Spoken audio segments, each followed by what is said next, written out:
Welcome to Business Infrastructure, the podcast about curing back office blues of fast-growing businesses. If you're a business owner or operator looking for practical tips and solutions to scaling your business in a sustainable manner, you're in the right place.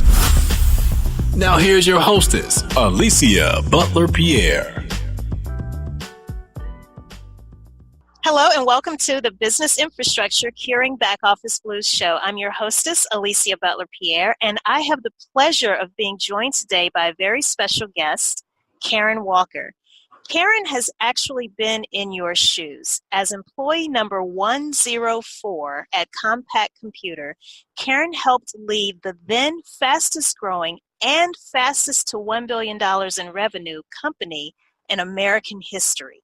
After working at Compaq for 14 years with annual revenues growing to $15 billion, she left to begin her consultancy. For the past 2 decades, Karen has been a strategic advisor, coach, and consultant to high-level leaders facing growth at light speed, supporting outcomes including IPOs, acquisitions, and dramatic market share increases. Karen's clients include startups, Inc. 500, and Fortune 500 firms. And today she's going to share with us an example of how she successfully guided a merger and acquisition. And I'm excited about this conversation because Karen speaks the language of business infrastructure. And because of the diversity of her work experience, she knows exactly what it takes to lead and guide companies during periods of fast growth. And a lot of times as small businesses, we hear about fast growth. And I think a lot of times when we think about growth, we're thinking in terms of pure organic growth by means of marketing and branding and promoting and obviously getting more clients coming through your doors, but rarely do we think of it in terms of mergers and acquisitions. And so that's what Karen is going to focus on speaking with us today about. So Karen, without any further ado, welcome to the show. How are you today? I'm quite well, thank you, and I am really looking forward to this conversation because you speak my language too, which is all about internal infrastructure. Yes, absolutely. So let's start off with you telling us a little bit more about what you do at your company, OneTeam Consulting. Yeah, so I have been doing this now for a couple of decades. I work with primarily entrepreneurs, CEOs, and their senior teams. But I have a sort of broad base of clients, as you said, from startups all the way to Fortune 500s that I've worked with. But I work with them to make sure that we have sort of the internal strategies in place to support the external growth. And those internal strategies are all focused on what's the infrastructure we need. And that is, as you say, right, the people, the processes, and the tools to make sure that we can deliver on those promises that we've made our customers. I love what you just said, delivering on the promise. There was an episode that we did a couple of seasons ago where we talked about that very specifically. The marketing is what you say, but the operations is what you do to actually deliver on your promise. So I'm so glad to hear you repeat that almost verbatim. Well, before I get into actually asking you to describe a very specific example of when you were able to lead a team through an M&A. For those who may be listening and aren't quite familiar with what mergers and acquisitions are, can you first describe what that is and what it looks like? And also, if you could describe to us how it's different from a joint venture or a strategic alliance? So primarily, not exclusively by any means, but I have many clients who are tech companies, and it's increasingly popular in the tech world to grow through inorganic means. And there are a number of reasons why you'd want to do that, right? One is maybe there's an area that you can buy versus build, whatever the expertise or the client base is that the other company has. Or maybe there's just a gap you're trying to fill in your own technology.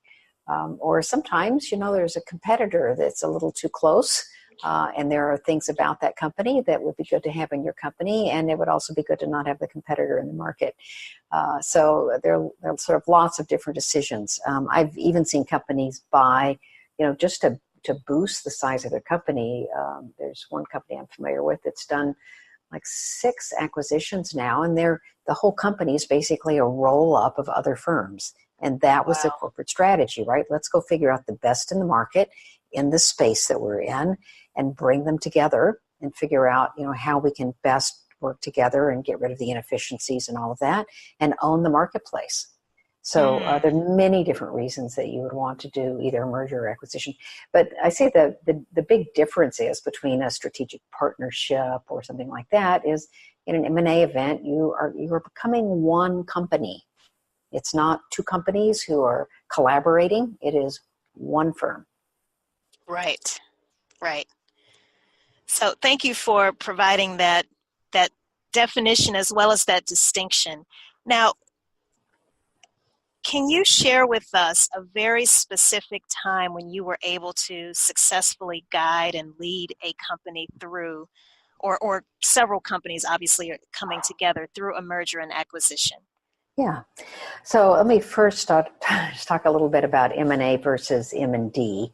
Okay. M&A, we just defined a merger acquisition. Mm-hmm. My brother, who's also in the tech space, was working at a small company that was acquired by a larger company. And after being there for several months, he said to me, we don't have an M&A department. We have an M&D department. I said, okay, I'm hooked. You have to tell me now what that means. And he laughed and he said, we merge and destroy. He said, we systematically go about buying value, right? We find these great little companies, we buy them, we bring them in, and then we destroy all the value we just bought. And I'm really sad to say that is the norm, right? There are all kinds of studies showing that the majority, if not the vast majority, of M&A efforts fail to deliver on the promise. And so I'm fond of saying that a lot of people get rewarded for making the deal, but for making the deal work, not so much. And so what we're going to be talking about today is making the deal work, because it's not over when the deal gets signed. In fact, it's near the beginning, not quite the beginning, but it's very near the beginning. I'll take you through a process that I used with a very specific tech company that was quite successful. And in fact, the companies I work with tend to sort of be in this space, so they do it more than once. And and even if you only do it once, it's still good to have a process that can become a competency for the organization. But for companies that are going to do it more than once, having a successful integration is something that it's worth making a core competency of your organization. And so really developing institutional knowledge. The last project I did around this was actually just doing knowledge transfer around integration with an internal project manager. But let me take you through the example, and then we can talk about sort of what's in there. Okay. So this was a U.S. company that bought a firm not dissimilar. In some ways had been a competitor, but also had technology that the company needed. And the process of integration, what you're really looking for is to have a successful integration, starts before the deal closes. And so that is making sure that employees on both sides have as much information as you can share with them as soon as possible. So it's not like the day of that the deal is closed, you announce to people, oh, we are now one firm, because that won't work. Right. It's basically a giant change process, right? Change management process. And so you want to give people as much information as you can, as soon as you can, and tell them when you'll be back to them with more information. And as long as people can see light at the end of the tunnel about when they'll get information, they're generally pretty patient. But right, the first question anyone asks in an M&A situation, as well as in any change process, is what does this mean to me, right? Right. And when you have an M&A event, the first thing is, am I going to lose my job? Right. Am I going to be working for someone different? Is my job going to change a lot? Is our company culture going to change? Are we going to lose a lot of people? And so one thing to do is just to have an all-hands meeting at both companies and to ask for questions, right? And I always do that in a very facilitated way, so that, because sometimes people are reluctant to raise their hands and ask a question like, am I going to get fired? So we have the all-hands meeting. I break people into small groups and ask them to generate questions, and that way they have the cover of the group for their question. And then we collect those questions. Those that can be answered in the moment are answered by the senior leadership that's there at that meeting. Those that can't be answered in the moment, we collect, and we promise to provide them with updates at a time certain. And depending on the timeline of the acquisition or merger process, it could be we'll be back to you within a month, or 45 days, or whatever it is. But we have a list. They know we have a list, and we work on getting them answers.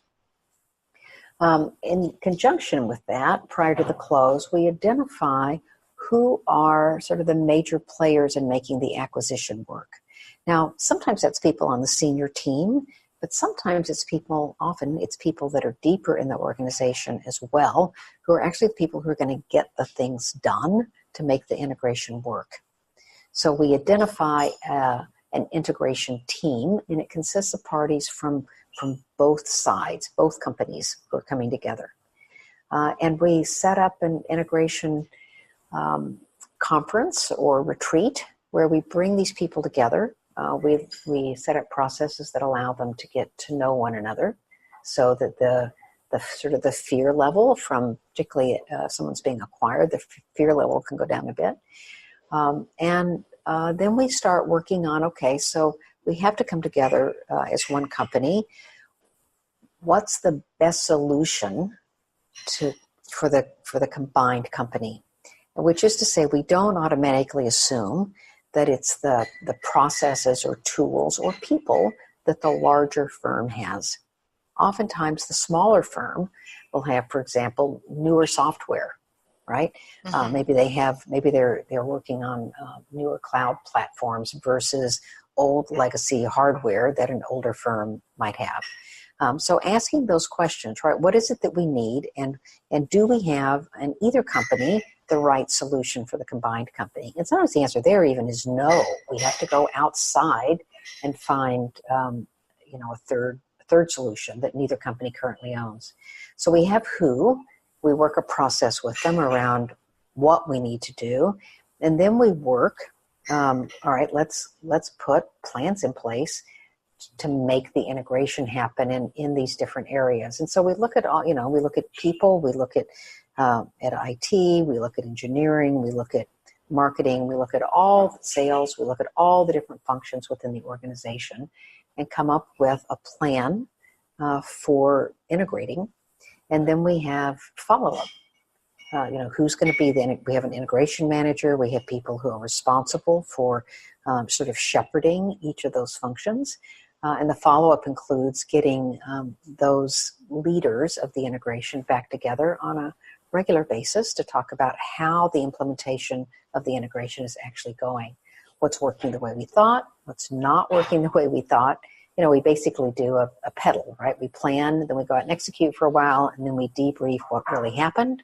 We learn from that, and we do another cycle. Then at the end of the day, many months down the line, we have typically a really successful integration. Just knowing going into it, of course, that everything won't go exactly the way that you thought it would, because we're gonna uncover things that nobody was expecting. Something won't be there that we were counting on. Things will be there that we weren't looking for, and you have to have a process in place to deal with those things, and also a process to deal with what happens when we have unintended consequences for any new processes or tools that we're putting into place. So how long did this take in this one particular example? So this, we spent the better part of 6 months from conception to finish, right? So we started before the deal was done, and we finished, certainly parts of it were finished fairly quickly. And other parts of it took longer. So it depends on the size of the company, the complexity of the existing legacy processes, the cultures of the company. But if they're similar, it can go quicker. If they're similar and they're happily change adapted, it can go quicker. If they're similar and both companies are like wary of change and risk averse, then it can sometimes take longer to get people to really buy in that this is going to be a good thing. And how do you determine, I'm just thinking in terms of, let's say HR, and you have, each company has their own policies and benefits packages and everything that goes along with HR. How do you all evaluate which company's HR policies to move forward with? Or is it sometimes a true blending of maybe what the best of what each company has to offer and creating a new set of benefits and other types of packages? How does that work? I've always been curious about that. Yeah. Well, I think of the most successful integrations, the first step answers that question, which is that you define what success looks like. Okay. So for each of these functions, right, what does a successful integration look like? What is it that you want to offer? Not specifically in terms of benefits, but perhaps, you want to be at 80% of the market in terms of the benefits that you offer. That will guide you to what benefits to offer. Do you want to be in the best places to work category? That will guide you towards a lot of decisions. Do you want to attract mostly A players? That will guide you in a lot of the decisions you're making. And when you have those success factors in place, then you can set the policies up that will move you in that direction. But you have to start at that bigger picture. And I think too often people just say, okay, we give 6 days of vacation, and you give 8, therefore we're going to go with 7. Okay. which might not fit anybody's success criteria. So yeah. Yeah, I know you've already shared some lessons learned. For example, the importance of being okay with the fact that things may not work out exactly as you've planned it out to be, being mindful of unintended consequences. Are there any other lessons that you learned as a result of this particular example that you shared with? Yeah, I would say one of the bigger things is also just to know there's a lot of experience in the room. And so I think if you have people who are sort of well-intended about getting to these answers, and you can create an environment for them where they're non-defensive, right? They're not distrusting and fearful. Then that will go a long ways. And in some cases, if you know someone is going to be leaving, it might be good to tell them. So that they and to give them some sort of incentive for making this work for the next 90 days, right, or whatever it is to get their part of the process integrated. Because when people don't have that information, they make up stories, right? We all make up stories in the absence of information. And so you want to do everything you can to create an atmosphere of trust amongst the integration team. And sometimes that's doing things a little outside the box in terms of letting people know what their future might be at the organization. I'd say the other thing is for companies that are coming together, I mean, oftentimes there's redundancy. And so, some people are expecting that jobs will be lost. Many are fearful that they will. But to remember that if you've got good people and your organization is growing, sometimes you can find other parts of the organization or other roles for those people to be in as the organization grows. So just because you have 2 of something doesn't mean that the redundancy has to go. It might be repurposed somewhere else. That's really key. And I'm sure there's a lot of more advice that you can share with us. And we're going to take a quick commercial break. And when we come back, we're going to hop right back into that and figure out if there's any additional advice that you'd like to share with those who may be listening. Do you currently have more business than you can handle? Do you need to hire more people but don't have processes documented to train them?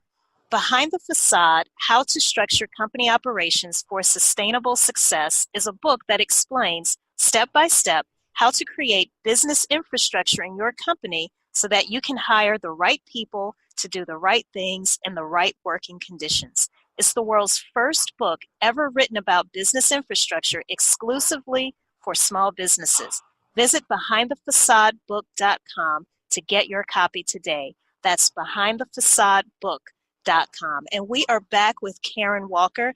Karen, before that break, you were sharing with us actually a story about how you led a tech company through a successful merger and acquisition event, to ensure a successful integration. And we were starting to kind of talk about lessons learned, and I'm wondering if we could kind of keep up that momentum and see if there's any advice that you can share with those who may be listening who are either going through a merger and acquisition or might be considering a potential merger and acquisition?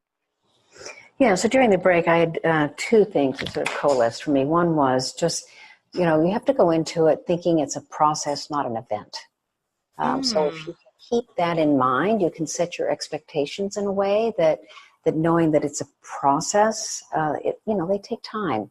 And so it won't happen overnight. This is assuming that you want integration, right? Not the M&D we discussed earlier. Right. And the other thing is, I think oftentimes, this is maybe a blind spot for many people who are doing integration, is that oftentimes people really underestimate the impact of culture. And I know why that happens, right? It's business, and so it should be logical. But I have so often seen two very different cultures try to come together, and that ends up being the hardest thing about the entire merger or the acquisition, is that you have two organizations that do things from a very different value set.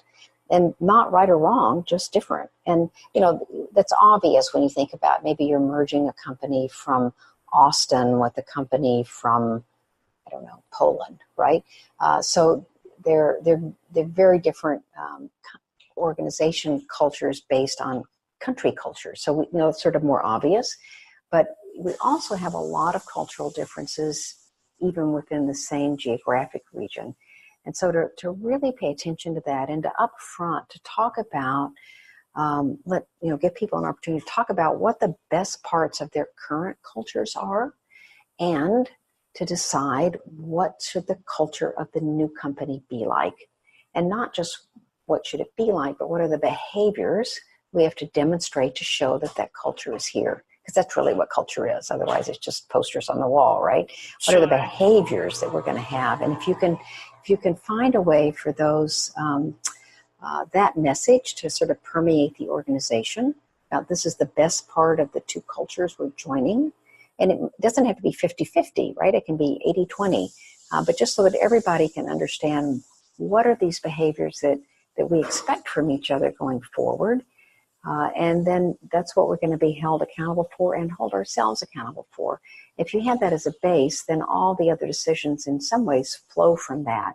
If you don't have it as a base, you're really starting from two different places. And there are a lot more opportunities for conflict, for miscommunication, and for people who think they're working together to actually be working in different directions. Well said. Now, with that in mind, I'm imagining this could take several meetings to really try to define what those behaviors are, those desired behaviors are moving forward.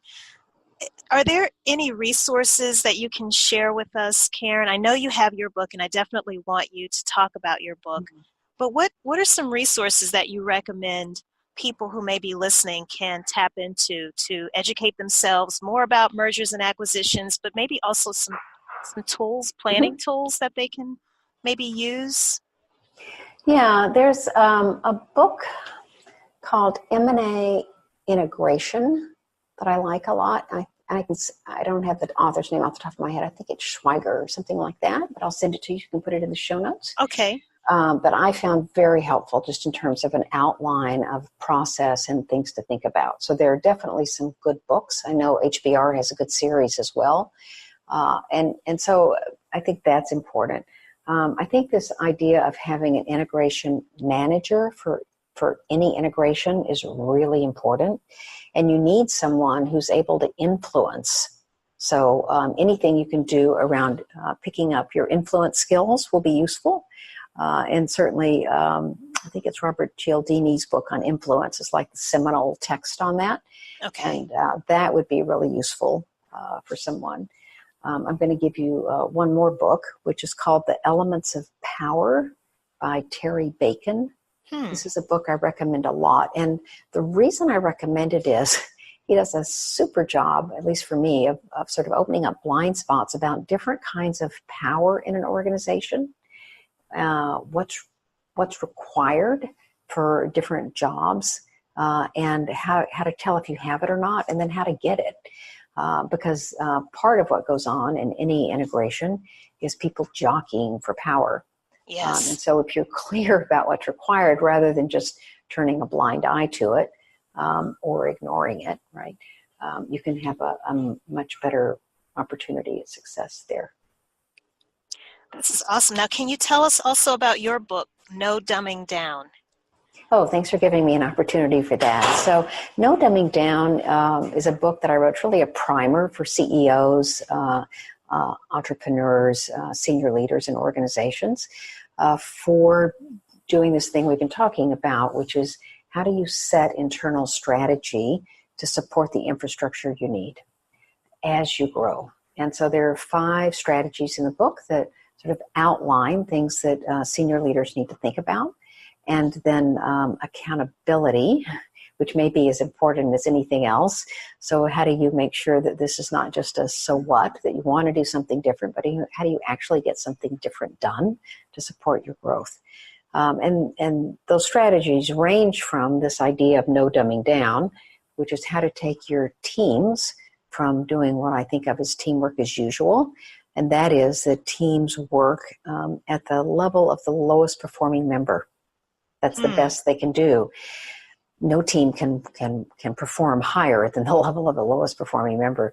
And so what happens is people dumb down in teams, and that's why many people don't like to work in teams. And if they are working in a team and it's dysfunctional, they don't know how to fix it, then they'll exit. So this idea of no dumbing down is one of those strategies. Another one is to think about how do you go from sort of startup to grown up or back again, because that's not a one-way continuum.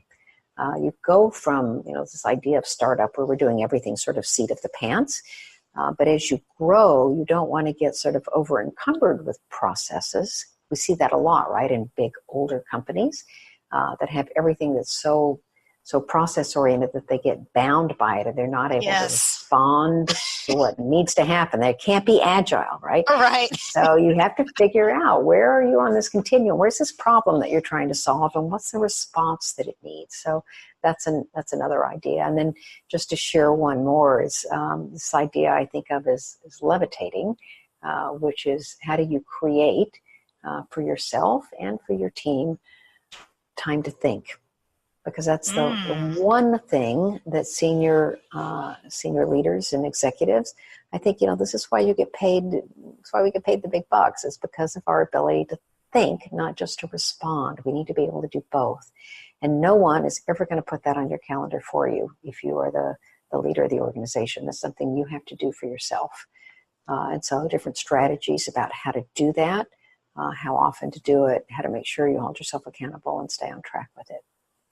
Wow, and if I may, so listening to you talking about this concept of levitating, how do you create time for yourself and for your team to think, this kind of ties into something that I've been thinking about ever since the Notre Dame, part of the Notre Dame Cathedral has burned, and how people are just in awe at the fact that this wooden structure lasted, really almost, over 700 years.